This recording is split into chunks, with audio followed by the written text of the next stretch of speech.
สบายดีท่านผู้ชมที่เคารพขอต้อนรับบรรดาท่านเข้าสู่รายการลาวสังสาสตร์ท่านผู้ชมมาพบกันในอาทิตย์นี้ก็เป็นอาทิตย์ต้นๆของเดือนมังกร2026กันแล้วซึ่งว่าในเดือนมังกรนี้ก็เป็นเดือนหนึ่งที่มีความหมายและความสำคัญก็คือในวันที่20ที่จะมาถึงนี้ก็เป็นวันสร้างตั้งกองทัพประชาชนลาวท่านผู้ชมมาพบกันในมื้อนี้ทางรายการจะนำเสนอผลงานการเคลื่อนไหวเวียกงานต่างๆของแนวลาวสังสาสตร์มาให้บรรดาท่านได้ติดตามรับชมซึ่งระยะที่1นั้นจะให้บรรดาท่านไปติดตามรับชมกองประชุมใหญ่ผู้แทนทั่วประเทศครั้งที่12ของพรรคกองประชุมสามัญครบคณะกรรมการศูนย์กลางในลาวสังสาสตร์ครั้งที่5สมัยที่11และระยะที่2จะให้บรรดาท่านไปติดตามรับชมท่านดร.นางอินละวันแก้วบุญพันธ์รองประธานศูนย์กลางในลาวสังสาสตร์ผู้ประจำการเสนอหางบทสรุปตีราคาการเคลื่อนไหวประจำปี2025และทิศทางแผนการประจำปี2026ต่อกองประชุมสามัญครบคณะกรรมการศูนย์กลางในลาวสังสาสตร์ครั้งที่5สมัยที่11ผลสำเร็จของประชุมใหญ่ครั้งที่8ของผู้แทนในลาวสังสาสตร์แขวงเวียงจันทน์ซึ่งมีหน้าในคือหน้าใดเอาเป็นว่าเฮาไปติดตามรับชมพร้อมๆกันกองประชุมใหญ่ผู้แทนทั่วประเทศครั้งที่12ของพรรคประชาชนประเทศลาวได้ไขขึ้นอย่างเป็นทางการที่หอประชุมแห่งชาตินครหลวงเวียงจันทน์ในตอนเช้าวันที่6มังกร2026ภายใต้คำขวัญยกสูงบทบาทการนำพาที่เข้มแข็งของพรรคตั้งหน้าสร้างเศรษฐกิจเอกราชเป็นเจ้าตนเองสืบต่อบูรณะระบอบประชาธิปไตยประชาชนให้หนักแน่นก้าวขึ้นสู่สังคมนิยมโดยการเป็นประธานของสหายทองลุ้นศรีสุริตเลขาธิการใหญ่คณะบริหารงานศูนย์กลางพรรคประธานประเทศแห่งสาธารณรัฐประชาธิปไตยประชาชนลาวมีบรรดาสหายกรรมการกรมการเมืองศูนย์กลางพรรคอดีตกรรมการกรมการเมืองศูนย์กลางพรรคคณะเลขาธิการศูนย์กลางพรรคกรรมการศูนย์กลางพรรคพร้อมด้วยบรรดาสหายผู้แทนกองประชุมจากศูนย์กลางและท้องถิ่นทั่วประเทศแขกถูกเชิญเข้าร่วมจำนวน834สหายยิง123สหายที่เป็นตัวแทนให้สมาชิกพรรคทั่วประเทศจำนวน 421,865 สหายสหายเลขาธิการใหญ่คณะบริหารงานศูนย์กลางพรรคได้กล่าวต่อกองประชุมว่าการดำเนินกองประชุมใหญ่ครั้งนี้ถือได้ว่าเป็นเหตุการณ์การเมืองที่สำคัญหนึ่งของพรรคและของประเทศชาติเฮาซึ่งจะได้ทบทวนผลการพันขยายมติกองประชุมใหญ่ครั้งที่11ของพรรคและจะเป็นการกำหนดแนวทางนโยบายและแผนปฏิบัติงานของพรรคและของประเทศใน5ปีต่อหน้าเพื่อสืบต่อยุ่งแฮงการพันขยายแนวทางการเปลี่ยนแปลงใหม่ของพรรคสู่ลวงลึกต่อๆไปสืบต่อนำพาภารกิจปกปักรักษาและพัฒนาประเทศชาติและพรรคเฮายังต้องรับเอาภาระกรรมอันใหญ่หลวงและสูงส่งเพื่อสร้างบ้านก้าวขึ้นเดินสืบต่อไปตามเส้นทางก้าวขึ้นสู่สังคมนิยมตามอุดมการณ์ที่ได้เลือกเอาไว้ของประชุมยังจะได้พิจารณาและรับรองเอาเอกสารเนื้อในสำคัญ4ฉบับเป็นต้น1โครงการการเมืองฉบับที่3 2ร่างรายงานการเมือง3ร่างแผนพัฒนาเศรษฐกิจสังคมแห่งชาติ5ปีครั้งที่10วางแนวทางแผนนโยบายวิสัยทัศน์ฮอดปี2055ยุทธศาสตร์พัฒนา10ปี2026-2035และแผนพัฒนาเศรษฐกิจสังคม5ปี2026-2030เพื่อพันขยายโครงการการเมืองของพรรค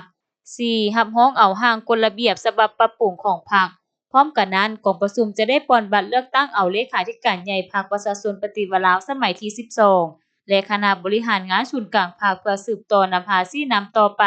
จากนั้นสหายก็ได้กล่าวไขกองประชุมใหญ่ผู้แทนทั่วประเทศครั้งที่12ของพรรคประชาชนปฏิวัติลาวอย่างเป็นทางการและต่อไปจะให้บรรดาท่านไปติดตามรับชมกองประชุมสามัญครบคณะกรรมการศูนย์กลางในลาวสังสาสตร์ครั้งที่5สมัยที่11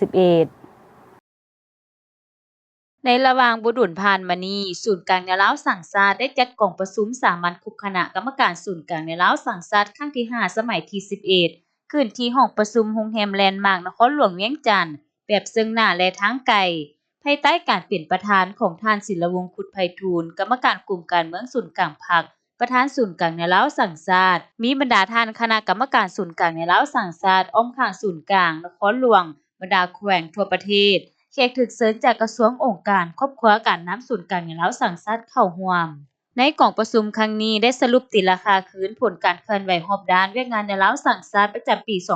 2025และทิศทางแผนเวียกจุดสูงประจำปี2026โดยเฉพาะแม้นการกระเกียมดำเนินกองประชุมใหญ่ผู้แทนในลาวสังสาสตร์ทั่วประเทศครั้งที่12 ตีราคาหมากผลของการจัดตั้งปฏิบัติแผนพัฒนาองค์การในลาวสังสรรค์ประจำปี 2025 และทิศทางแผนการปี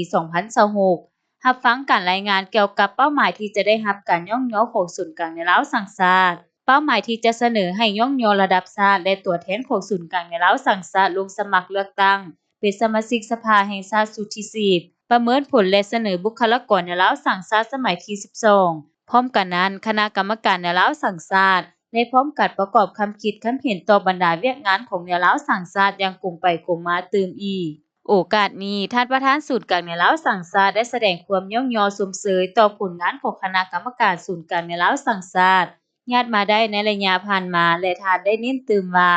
พวกเฮาจงพร้อมกันค้นคว้าเสริมซึมมติต่างๆของศูนย์กลางภาคเป็นต้นแม่นมติของประชุมคณะคณะบริหารงานศูนย์กลางภาคครั้งที่ 11 และ 12 ที่จะมาถึงในสมัยที่ 11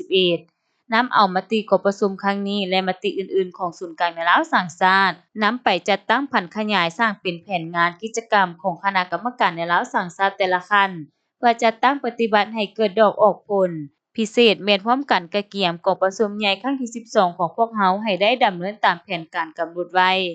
ให้คณะกรรมการศูนย์กลางในลาวสังสรรค์ต้องเป็นเจ้าการผันขยาย4เสริมสร้างของเวียกงานในลาวสังสรรค์บนจิตใจเอาใจใส่ปฏิบัติข้อแข่งขันรักษาและพัฒนาเป็นต้น9ข้อแข่งขันขององค์การในลาวสังสรรค์ตามข้อตกลงเลขที่ 388 คปจ.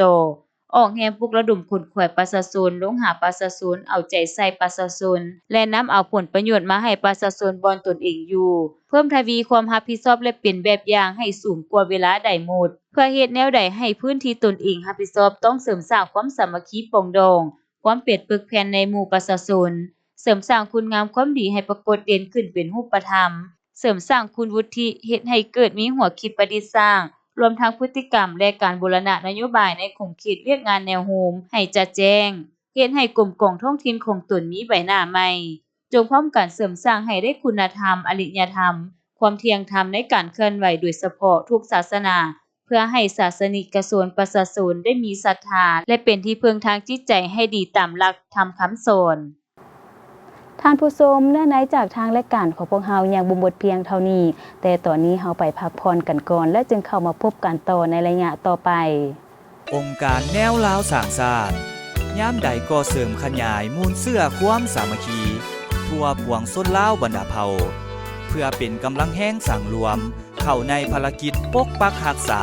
และสร้างสรรค์พัฒนาประเทศชาติถ้าผู้ชมมาพบกันระยะนี้ก็เปลี่ยนระยะที่2ของทางรายการกันแล้วซึ่งว่าจะให้บรรดาทานไปติดตามรับชมทานดร.นางอินละวันแก้วบุญพันธ์รองประธานศูนย์กลางในลาวสังสรรค์ผู้ประจำการเสนอหางบทสรุปตีราคาคืนการเคลื่อนไหวประจำปี 2025และทิศทางแผนการประจำปี 2026ต่อกองประชุมสามัญครบคณะกรรมการศูนย์กลางในลาวสังสรรค์ครั้งที่5สมัยที่11ต่อไปข้าพเจ้าจะขอรายละเอียดของเวียกงานแนวของพวกเราหนึ่งพอได้เอาใจใส่ลงเยี่ยมอย่างพบปะลงประชาชนลาวบรรดาเผ่าเพื่อแน่ใช้ศึกษาอบรมเจ้าองค์ความสามัคคีเป็นปึกแผ่นปลุกระดมโคนคอยโดยนำเอาแนวทางนโยบายของพรรครัฐธรรมนูญกฎหมายแผนพัฒนาเศรษฐกิจสังคมของรัฐเก็บกำหางเสียงความมุ่งมั่นปรารถนาของประชาชนลาวบรรดาเผ่าส่องแสงรายงานและให้คำปรึกษาต่อการจัดตั้งพรรครัฐที่เกี่ยวข้องอันพ้นเด่นยังได้สืบต่อปฏิบัติกระบวนการสร้างครอบครัวบ้านสามัคคีปรองดองเฉพาะปี 2025 นี้มีครอบครัวสามัคคี 907,542 ครอบครัวบ้านสามัคคีปรองดองพวกเขาได้ 6,210 บาทและได้ประกาศเป็นเมืองปฏิบัติกระบวนการสร้างครอบครัวในบ้านสามัคคีปรองดองได้107เมือง2ได้ตั้งหน้าศึกษาอบรมเต้าหงกับสามัคคีปรองดองและความรับรู้ที่ถูกต้องเกี่ยวกับวิถีศาสนาพบปะอบรมเก็บกรรมสภาพแนวคิดและการดำเนินพิธีกรรมต่างๆให้ถูกต้องตามนิยมประเพณีอันดีงามและกฎหมายสมทบกับศูนย์กลางอพสในการเคลื่อนไหวตามแผนเวียกในแต่ละระยะจัดฝึกอบรมการเมืองนักคิดให้พระสงฆ์สามเณร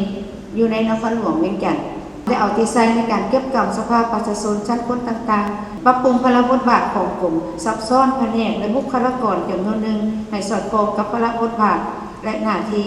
มอบรับโครงการก่อสร้างหอพักครูและนักเรียนอยู่แคมป์หอพันและอยู่ทางภาคใต้สมทบกับกระทรวงสาธารณสุของการยูนิเซฟลงสร้างความเข้มแข็งให้แนวรักษาชาติคันเมืองบรรดาภาคเหนือและภาคใต้ในการปลุกระดมเวียกงานการสงสัยวัคซีนกันพยาธิและการรักษาสุขภาพขั้นต้นและอื่นๆและติดตามในคำปรึกษาแก่ประชาชนชั้นคนเขาหัวปรับปรุงสร้างพรรคและอำนาจของรัฐทั้งติดตามตรวจการปฏิบัติหน้าที่การเมืองของสภาสมาชิกสภาและกรรมการให้เราสร้างชาติแต่ละคันเขาร่วมแก้ไขปัญหาข้อขัดแย้งต่างๆที่เกิดขึ้นอยู่ท้องถิ่นและภาคทางและรับคำร้องคำเสนอของประชาชนพร้อมทั้งขุดคว้าและรายงานต่อภาคส่วนเกี่ยวข้องในการพิจารณาตามระเบียบการและสุดท้ายนี้จะให้บรรดาทานไปติดตามรับชมผลสำเร็จของประชุมใหญ่ครั้งที่8ผู้แทนในลาวสังสัตย์แขวงเวียงจันทน์กองประชุมใหญ่ครั้งที่8ผู้แทนในลาวสังสัตย์แขวงเวียงจันทน์ได้อัดลงในอาทิตย์ผ่านมานี้ภายหลังที่ได้ดำเนินมาเป็นเวลา1วันเต็มโดยการเป็นประธานของทานเทพไทยแก้วเข็มพิษประธานในลาวสังสัตย์แขวงเวียงจันทน์โดยมีพระเทระนุเทระท่านภูธนูเพชรไสสมบัติเลขาคณะบริหารงานพรรคแขวงท่านมนต์ไซลาวมัวทรงกรรมการสำห้องศูนย์กลางพรรครองประธานศูนย์กลางในลาวสังชาติพร้อมด้วยการนำขั้นแขวงขั้นเมืองและประธานคณะกรรมการในลาวสังชาติ11เมืองทั่วแขวงเข้าร่วมกองประชุมได้ค้นคว้าอย่างลึกซึ้งกงไปกงมาและเป็นเอกภาพรับร้องเอาบทรายงานการเมืองของคณะกรรมการในลาวสังชาติแขวงเวียงจันทน์สมัยที่7ที่ตีราคามากผลแห่งการจัดตั้งปฏิบัติมาติกองประชุมใหญ่ในระยะ5ปีผ่านมา2021-2025ได้รับผลสำเร็จหลายด้านพร้อมนั้นได้เป็นเอกภาพอย่างภาวะวิสัยต่อด้านอ่อนของโครงค้างในการนำพาซี่น้ำของในลาวสังชาติก็คือการจัดตั้งปฏิบัติหน้าที่เวียกงานจุดสุ่มบางด้านที่บ่บรรลุผลตามคาดหมายที่วางอ้อพร้อมทางชี้ให้เห็นสาเหตุต้นตอเพื่อกำหนดทิศทางมาตรการแก้ไขที่สอดคล้องและแท้เหมาะเพื่อรับประกันการสืบต่อนำพาจัดตั้งปฏิบัติเวียกงานในลาวสังชาติในต่อหน้าให้ได้รับผลดีบนจิตใจสร้างการหันเปลี่ยนใหม่และยึดมั่นสีเสริมสร้างของแนวลาวสังชาติกองประชุมได้กำหนดและรับร้องเอาแผนเวียกงานจุดสุ่มเพื่อจัดตั้งปฏิบัติใน5ปีต่อหน้า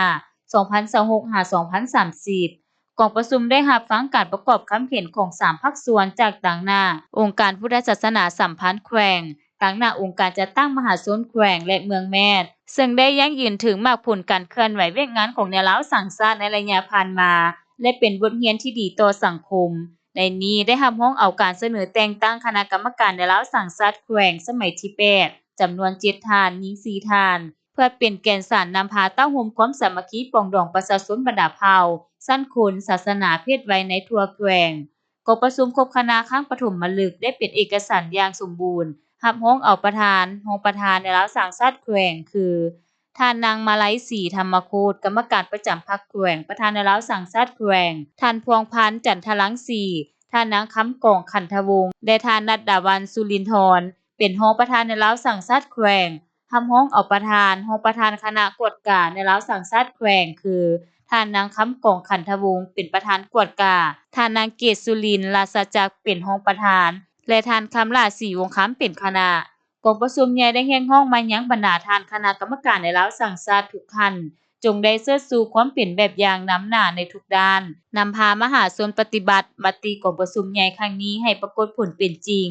เฮียงห้องมายังพนักงานนักงบประชาชนบรรดาเผ่าบรรดาสั้นคนศาสนาเพศวัยจงเชิดสู่น้ำใจรักษาเสริมขยายมูลเสื้อดุมันขยันเพียรมานะจิตบุกเบิกในการปฏิบัติหน้าที่เพื่อประกอบส่วนเข้าในการปกปักรักษาและสร้างสรรค์พัฒนาประเทศชาติก็คือแขวงเวียงจันทน์ให้ก้าวขึ้นอย่างบ่หยุดยั้งท่านผู้ชมที่บรรดาทานได้ติดตามรับชมผ่านไปทางบุตรนั้นก็คือผลงานการเคลื่อนไหวเวียกงานต่างๆของแนวลาวสังชาติที่ทางรายการได้นำมาเสนอให้บรรดาทานได้ติดตามรับชมในอาทิตย์นี้เวลาก็ใกล้จะหมดลงแล้วถ้าหากบรรดาทานสนใจหรืออยากตำนิติชมต่างๆก็สามารถโทรศัพท์มาได้ที่หมายเลข0212189966หรือหมายเลขที่แสดงอยู่ถึงหน้าจอนี้ทางรายการยินดีเอาคำตำนิติชมของบรรดาทานไปปรับปรุงราย การให้ดีขึ้นกว่าเก่านอกจากนั้นบรรทานก็ยังสามารถติดตามการเคลื่อนไหวต่างๆของแนวล้าวสั่งศาสตร์ได้จากเว็บไซต์ศูนย์กลางแนวล้าวสั่งศาสตร์ www.lfnd.gov.la นอกจากนั้นก็มี Facebook ก็คือข่าวสารแนวโฮมและแอปพลิเคชัน LFND สำหรับมื้อนี้พิธีกรพร้อมด้วยทีมงานล้าวสั่งศาสตร์ต้องของลาทานผู้ชมไปก่อนไว้พบกันใหม่ในอาทิตย์หน้าวันและเวลาอันเดียวกันสำหรับมื้อนี้กล่าวคำว่าสบายดี